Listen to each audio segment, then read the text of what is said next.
Chapter 3, Homesick. As Cush was heading down the path to visit his grandmother the following morning, an older gentleman approached. Cush of the Tablita clan, son of Darwashi? Cush looked at the man. Yes, that is me. How can I help you? The man smiled. My name is Dante, and I was ordered to find you. I searched for you at your home, but your neighbor instructed me where to find you. Curiosity set in. Cush gives the man a strange look. Yes? Dante saw his facial expression and said, I knew your grandfather, Samuel. As a matter of fact, he trained me. I've been given orders to find you and to instruct you. You are long overdue for military service. Your grandfather delayed your entry at 16, and it is time to serve your clan in the military. All citizens are to serve a minimum of 2 years. Handing him a paper, he continued, You have 30 days to comply, but I know if you're anything like your grandfather, it will not be any problems. He was a great man and a fantastic warrior, and I was honored to serve under him. The basic training will be at Fort Bliss Military Installation in El Paso, Texas. All you need to know is on this paper. Cush took the papers and said, No problem, I'll be there. Cush was disappointed that he had not served in the military earlier because he feared Big Ma wouldn't be cared for and no one would visit her. Approaching her home in deep thought, he saw her gardening in the yard. I see old Dante done caught up with you. Big Ma said. Cush said in a low disappointing voice, Yeah, I forgot all about this. If Dan Daddy had let me go when it was time to go, I wouldn't have to leave you here all alone. Big Ma stood up. Now you should know that everything happens for a reason, and you ain't getting no younger, your damn self. Time to do your service time, find you a wife, and have some of my great-grandchildren. Cush looked up. A wife? Big Ma said, Yeah, boy, a wife. I've done lived my life, and now it's time for you to live yours. You need a family of your own. Cush looked at Big Ma. I never even thought about having a family. I haven't seen one who qualifies as being my wife. Big Ma said, 'Cause you ain't looking, women are looking at you, but you're not looking at or even looking for them. Children and marriage is a beautiful thing, child. It's a contract of love, the oldest contract since time began, sealed by vows and pledges of love. When you marry someone, you marry all of that person. That means all that they are and all that comes with them. While you may not agree with everything they are or do, you commit to the whole person. You commit to the entire individual, not just the parts you love about them. Their flaws, along with their fabulousness. Their defeats, along with their victories. To their failures, not just their successes. To their mistakes and not just their achievements. Their falling and not only their rising. You're bonding to their past and future, not only to their present but also to the unknown and unexpected, not just the certainty and assurance. In other words, for better or worse, for richer or poorer, in sickness and health. You must understand why most vows warn that this most sacred of unions is not to be entered into unadvisedly, irreverently, or indiscreetly, but clearly understand that you are not marrying part of a person, you are marrying the whole. And love is the tie that binds. Cush turned toward Big Ma jokingly. You sounded like a greeting card, but I like that. Big Ma laughed. Oh, you like that? Child, breakfast has been ready for at least 30 minutes. If you don't get your tail in that house. We got 30 days to finish my story. It won't take that long, but I need to finish it 'cause you got me started, and I got to end it. After breakfast, Cush still had a look that disturbed Big Ma. I penny for your thought, young man. Cush smiled. This military thing. Big Ma interrupted him. Wanyenyekevu started that after the people who left during the Exodus began returning home and ordered everyone to serve at least 2 years of service starting at age 15. Before the last group from Tallulah made it to Arizona had returned, Dark Eagle received word that his brother had fallen ill, and he, his wife, and kids, and Wanyenyekevu and his family took the trip as well. He wanted everyone, including those non-believers who lived outside the city. He wanted everyone to learn to fight when it was time. to do so and made it mandatory that everyone serve 2 years. Many non-believers with evil hearts would terrorize the non-believers with good spirits, and our people protected them from Abenians and some of those no-good-ass Anakotas. Don't get me wrong, we respected the non-believers. We bartered with them, ate with them, and even enjoyed one another's company. Over time, many became believers. All this visiting of relatives got to Wanyenyekevu. He felt homesick and longed to see his parents, listening to the stories of the twins and Twadumala's visit, and the food and feast during their visit to Tallulah. Even Dark Eagle telling the story of his visit, he felt a certain way that bothered him but kept it to himself. After 2 days of securing their posts, they all went to Ireland. On the day they departed, the children of Ibrahim approached Wanyenyekevu. We would like to investigate the abandoned cities of El Paso and Phoenix and see what was left behind, said Elijah, 4. We understand the technology, and they might have left something that might be useful. Wanyenyekevu agreed and instructed them to take their battalions and leave Nayla in charge. Friedrich, Dark Eagle, and his family, along with Wanyenyekevu and his family, headed off to Ireland. Flying just below the Mason-Dixon line, they headed to Ireland, keeping a watchful eye for the enemy, but the land was clear with just a few Anakotas in sight on the ground. Once they reached North Carolina, they rested for the night before finishing their journey. Once in Ireland, the people were in awe to see Wakatilians dressed in traditional clothing and walking with pride as they asked for the location of Shaka's home. An elderly man gave them directions, and as they approached the house, a teenager greeted them, "Hi, I am Bamadiel. Which of you is called Dark Eagle?" Dark Eagle smiled, "That would be me, and may I ask, who are you?" Bamadiel smiled, "I am your great-niece. My friends call me Lil Bit." Dark Eagle shook her hand as she led them into the house. "Ek is here, broer." Which translated to, "I am here, brother," shouted Dark Eagle as his voice cracked for the many years that they had not seen each other. Many years ago, their argument separated them, not knowing it was Sabaoth's will, and probably the only way they would have separated would have been the only way his will would have been fulfilled. Shaka stood up from his bed, recognizing his brother's voice. After all these years, he begged his brother for a hug as they cried out to each other. Wanyenyekevu excused himself, but Dark Eagle, wiping the tears, "No, no, he must see what Sabaoth has done for us all." Dark Eagle smiled at Shaka as he called out, "Anaya." Shaka said, "Anaya?" Dark Eagle said, "Yes, this is Anaya, her husband, and children minus one who is on a journey for Sabaoth as we speak." Shaka said, "Koningin Anaya, come nader." Translated, "Queen Anaya, come closer." With tears in her eyes, Anaya said to Shaka, "Uppa, ek is bly omte ontmot na al di jair." Translated, "Grandfather, I am glad to meet you after all these years." Wanyenyekevu smiled, "English, please." Shaka and Anaya smiled, "Okay." Anaya introduced the family. Shaka looked at Friedrich. "Can you turn that light off?" Friedrich laughed, "I'm afraid not, I'm stuck with it. I'm just glad you can see it." Shaka raised his voice, "Lil Bit. Where's your grandmother?" Lil Bit walked in. "She went to the market." "Do you want me to get her?"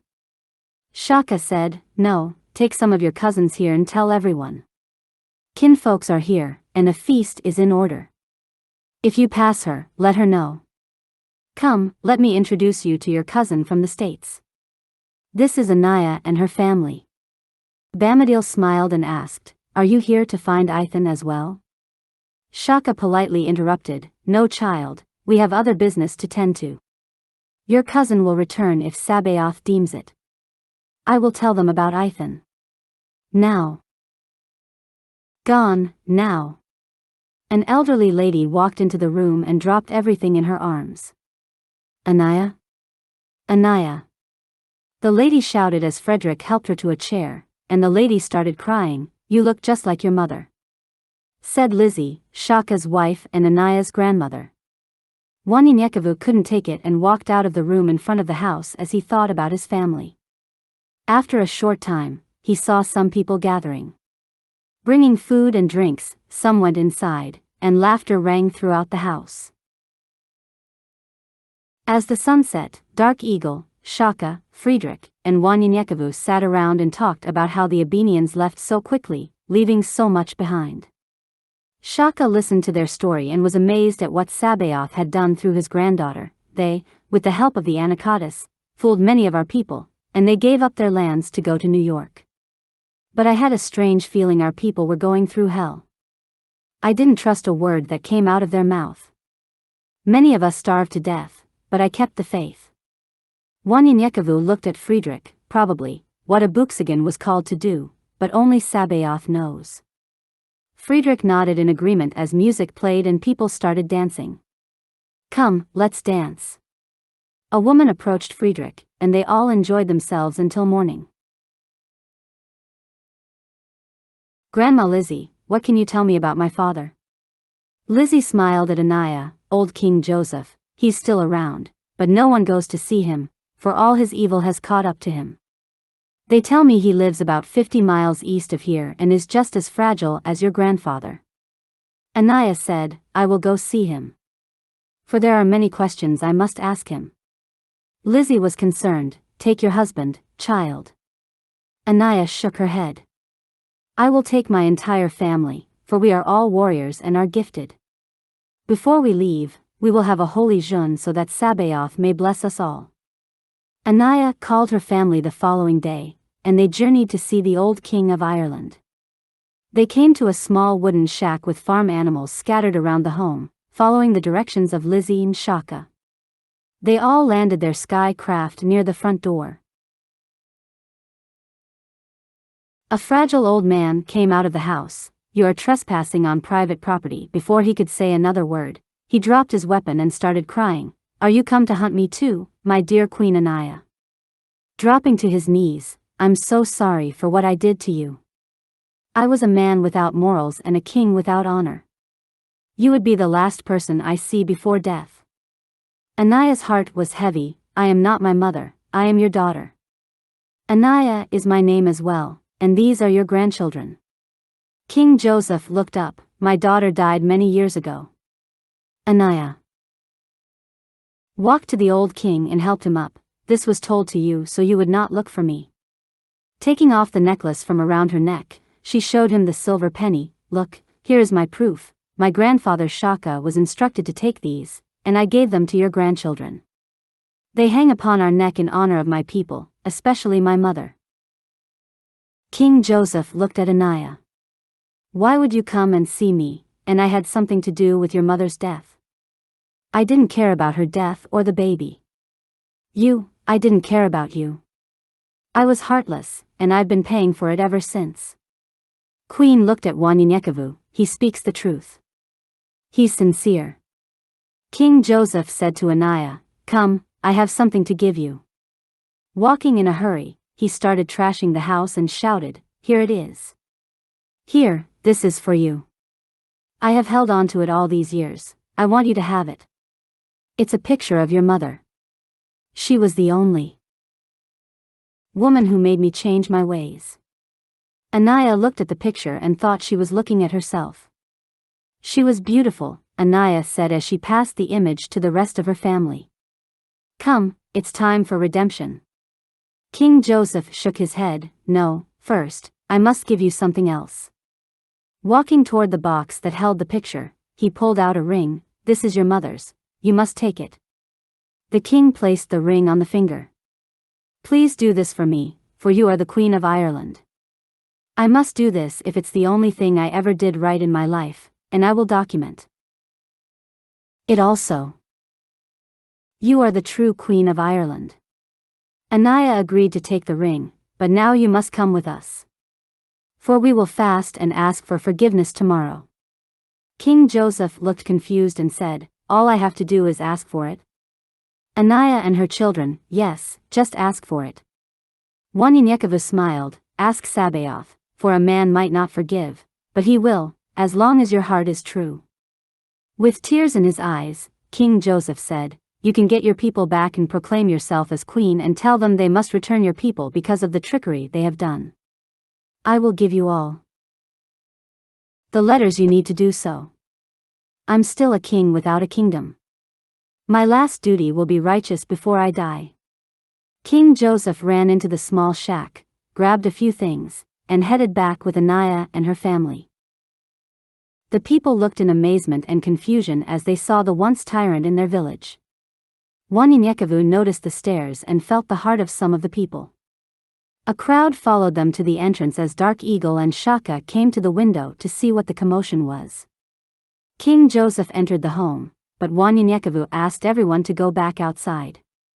Wanyenyekevu spoke to the crowd. A man can live his life being a righteous man, and then because of an incident, he carries evil in his heart and dies a poor death in hell.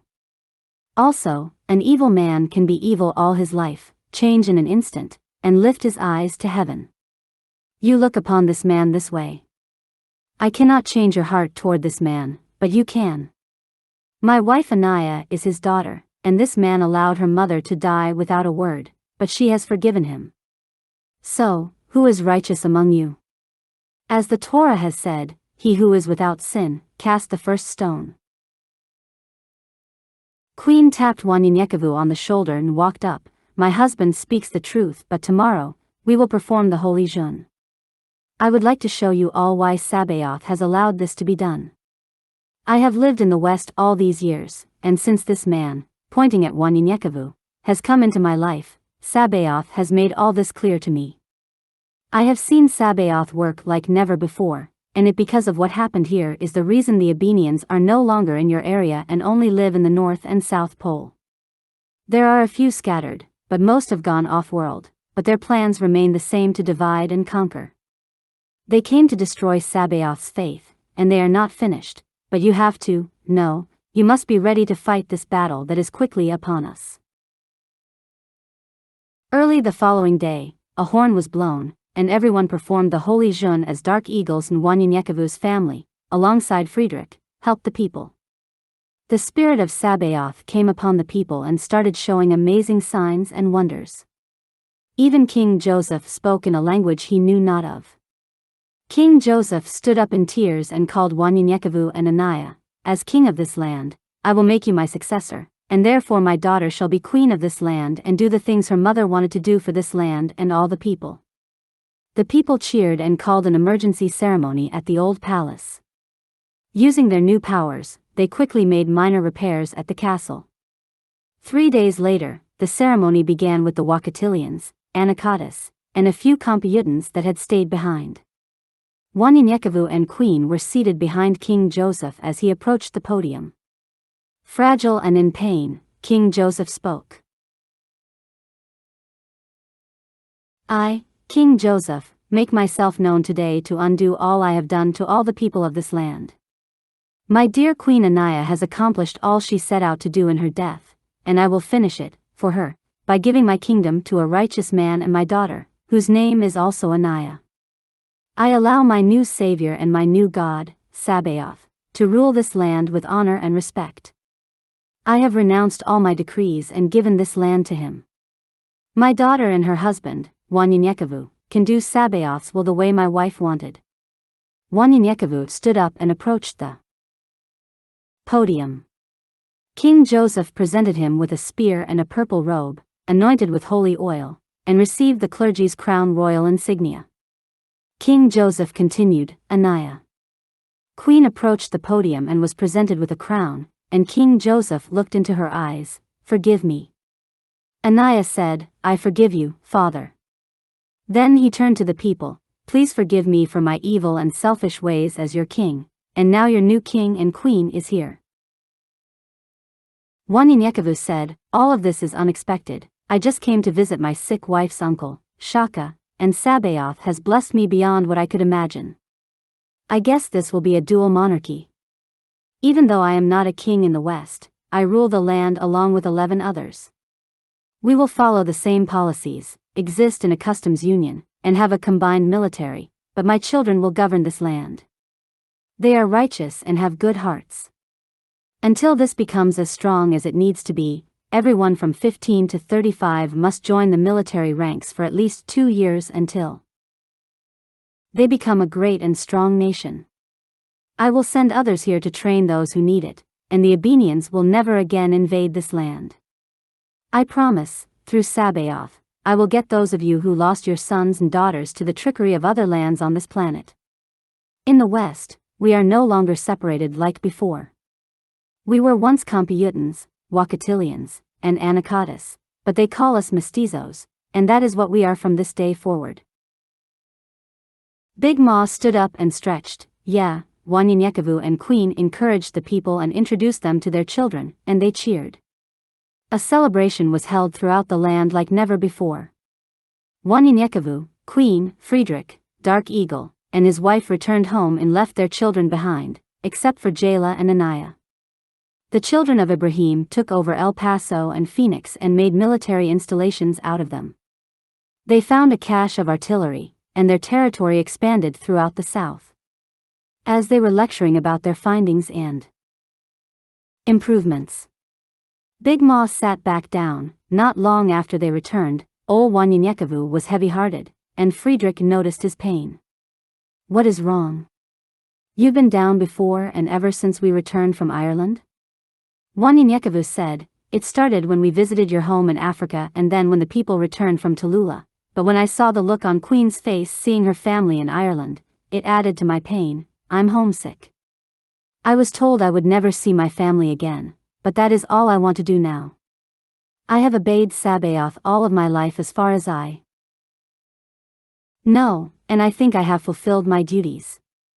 Before they pass, I want to see my mother, father, brothers, and sisters. It's been. He stood there thinking, it's been 30-something years, and I want to go home. Dark Eagle and Queen both have felt my pain, and we have spoken about it, but I'm feeling depressed about it. Friedrich knew nothing he could say to encourage him, just pray and ask Sabaoth. Wanyenyekevu said, I will pray and fast until I see the face of Sabaoth. As soon as he spoke, they received word that both Shaka and King Joseph had died in their sleep the night before. As Queen prepared to return to Ireland, Wanyenyekevu said, I'm so sorry for your lost baby, but I will not return with you. Take Jayla and Anaya because I must seek the face of Sabaoth, for I, too, want to see my family. Wanyenyekevu fasted and promised he would continue until he saw the face of Sabaoth. After a week, Queen returned from Ireland and became concerned and approached him.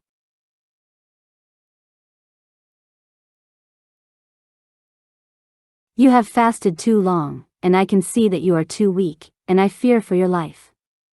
Wanyenyekevu said, I have sacrificed my life for him, I love him, and I believe in only him as he believes in me. I want to speak to him face to face. I will obey his words, but I need to speak to him face to face. Days go by, and the entire territory prays to Sabaoth for Wanyenyekevu's sake. Yael appeared before him, and quickly Wanyenyekevu said, I want to speak to my God.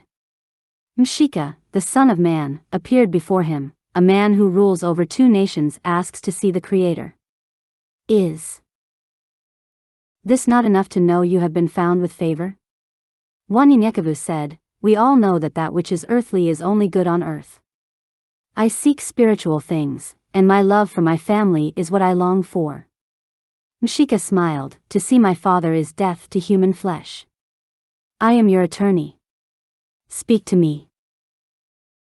Wanyenyekevu said, Know this, I love you too. I honor you also, but my heart is in pain. I have given my life and my family for you, and now my son, Abooksigun, is gone to do as I have done because we honor you and your father. I want to see my earthly father because he will not be able to see me before I'm gone. Mshika gave Wanyenyekevu a simple smile, You have one of 2 choices. We will let Abooksigun see you before you are taken away or see your father before he is taken away. For you know, all is for a reason, a purpose. You choose. Wanyenyekevu said, For I know if Abooksigun's duties are anything like mine, he shall be busy. Therefore, I want to see my father before he passes. Mshika shook his head, Even in spirit form, you cannot see him because your spirit is still connected to your flesh until death, so to see him is death for you. Wanyenyekevu persistently, I just want to speak to him. Mshika said, I can make it possible with the help of Friedrich, Daniel, Yael, Mletzi, and myself. Speak to them, and it is so. They must fast for 3 days and meet me on the 3rd day on top of Mount Lemon. On the 3rd day, Wanyenyekevu, Friedrich, and Daniel make their way to Mount Lemon, and Mshika appears before them. A vast door appeared, and they entered. Yael and Mletzi met them. Mshika said, "Form a circle and hold each other's hands. Wanyenyekevu, you stand in the center with me." Then Mshika said, "This is the only way to speak to Sabaoth without causing your death." Friedrich glowed until the light was too bright, and the light blinded everyone, and they disappeared. Wanyenyekevu hears a powerful voice. "I have spoken to you in dreams and visions. Why must you speak to me in person?" Wanyenyekevu falls flat on the ground, saying, "Forgive me, Father, I love the love you have given me, and I ask of a simple thing, to see my father. I didn't want to disobey your words because you told me I would not see my family for 150 years. But the pain is so great now to see them, and I want to hear you say I can, for even in your word, you say it is better to obey than to sacrifice." The voice of Sabaoth rumbled, "You, your wife, and your family shall see peace for the rest of your days because of your loyalty. But my people will cry and lament over you when the time comes. Abooksigun shall replace you and do great things in my name and take in places unknown of. Earth is his classroom, but where I take him, he shall be powerful in my name. Abooksigun will have a double portion of your powers. Go now, take your family, and see your father. Because I will allow this generation to endure much pain, they will be a generation without a seer, one who sees the heart of men and takes your son to another place to do these great works, and my people will not know who is righteous and who is not. So, they will know that I am their God, and they are my people. I have allowed you to see your father, but it was so before you called to see me. And for this reason, your grandson, Abooksigun's son, will have a triple position of my power, and the last generation on earth shall come to pass. A new heaven and new earth shall appear." Wanyenyekevu opened his eyes, and there Friedrich and Daniel all stood on Mount Lemon, and their hair was long and white as snow. Big Ma stood up to stretch again. "You see how the 2 years of military duties started. We were under constant threat from the Abenians and never knew when they would return, so all had to serve. It wasn't until Wanyenyekevu got homesick that he started the 2 years of service. Plus, I wanted to tell you about him being homesick. It started a whirlwind of trouble for Arizona. But it was for a good reason. When Wanyenyekevu died, there was no way men knew if people's hearts were true, and evil crept in and divided the people." Cush laughed. "No, I'm not laughing at that." Cush said, "Thanks, Big Ma, but I am not afraid to do my duty. I am a warrior first. I don't mind going to serve. I was thinking about who would care for you, but no, you went all over the world talking about someone being homesick. I did get into the story through." Big Ma laughed. "Well, you know now get out of here and go find you a wife." Cush interrupted Big Ma. "Big Ma, I've been thinking." Big Ma said, "Oh boy, don't hurt yourself." Cush smiled. "Oh, you got jokes, but seriously, I have an idea. I can stay here until I leave, and we can go fishing, hunting, and gardening, and you can tell me all the stories you want. How does that sound?" Big Ma said with a smile, "I would love that." Cush was happy. "Just need to take care of a few things, and I'll be over here tomorrow as soon as I finish." Big Ma said, "Bet." Cush laughed. "Bet? You got everything on lockdown." Big Ma said, "If you don't know, now you know, you know." And they both laughed.